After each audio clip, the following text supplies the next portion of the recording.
You're listening to Journal to Ear with Rosemary Almodovar. From the journal to your ears, we're exploring the art of becoming whole. This is a journey of resilience, self discovery, and the beauty of the unfiltered life. There comes a moment in life where your body is present, but your soul feels absent. You're smiling, answering texts, showing up for everyone, handling responsibilities. But internally, you feel disconnected from yourself.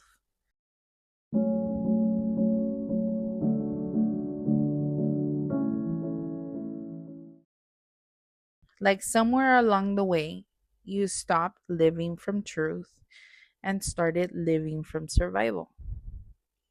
And maybe nobody noticed. Maybe you became so good at carrying emotional weight quietly that people assumed you were okay. But deep down, you've been exhausted for a long time. Not because life is hard, but because pretending is hard. Welcome to Journal to Ear. I'm Rose. And today we're talking about what it means to live like a guest in your own life.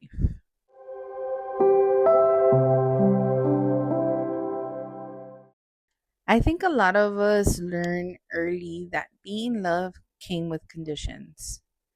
Be agreeable, be understanding, be available. Don't be too emotional, don't be difficult, don't disappoint people. So we adapted. And adaptation became identity. We learned how to read rooms before speaking, how to shrink ourselves to avoid conflict, how to overgive so people won't leave. And at first, it feels harmless. You think you're just being kind, flexible, selfless. But slowly, without realizing it, you start abandoning yourself in small ways.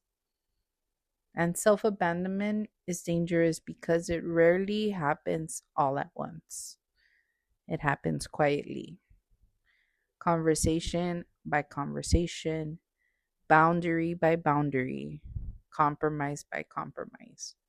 Until one day, you wake up emotionally exhausted and don't even recognize who you've become.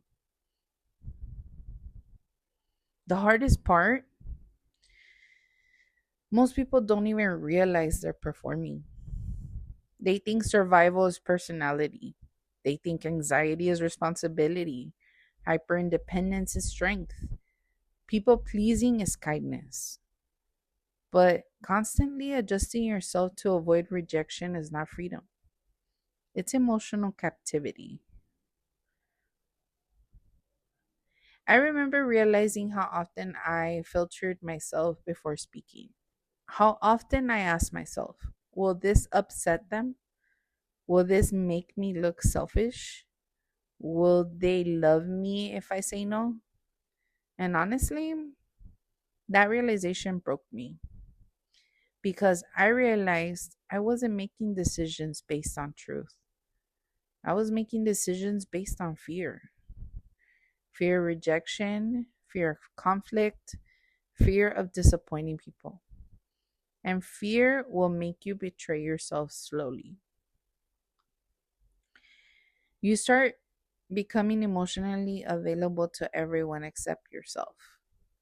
You become the listener, the fixer, the safe place, the strong one. Meanwhile, your own emotional needs sit abandoned in the background. And that kind of living creates a very specific kind of exhaustion. Not physical exhaustion, soul exhaustion. The exhaustion of constantly carrying versions of yourself that were built for survival.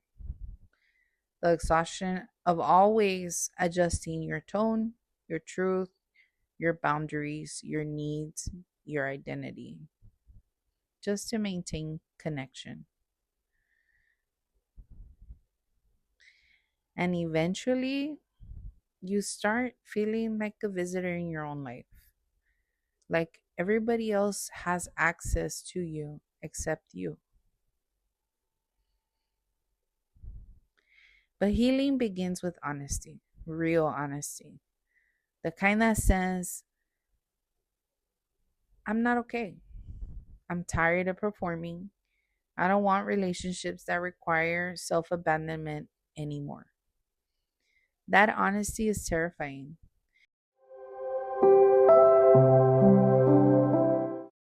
because once you tell yourself the truth, you can't unsee it.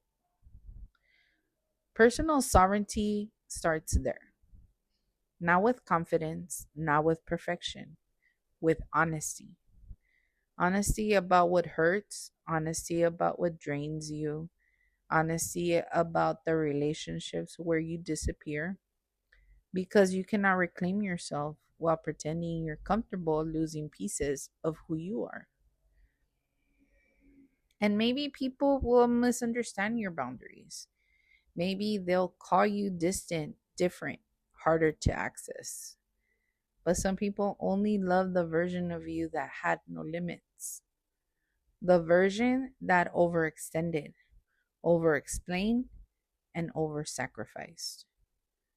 And when you stop doing that, it exposes who truly values you versus who simply benefited from your lack of boundaries. So tonight, I want you to sit with this question: what parts of myself have I silenced to make other people comfortable? Your voice, your truth, your needs, your emotions, your boundaries. What have you been negotiating away just to avoid losing people?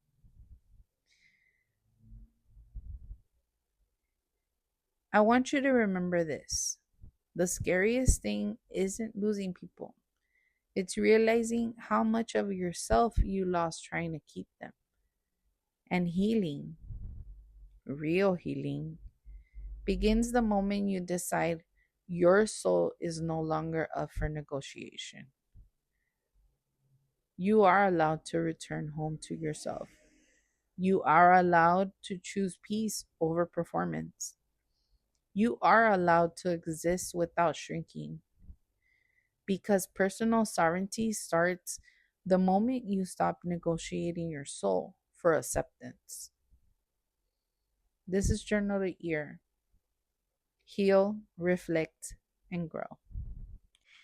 And before we close the book on today, I want to hear from you. What part of your story are you mending right now? Head over to the Q&A in your Spotify app, or you can send a voice note at my email, journaltoearpod@gmail.com. Your voice is the gold that makes this community whole. I'm listening.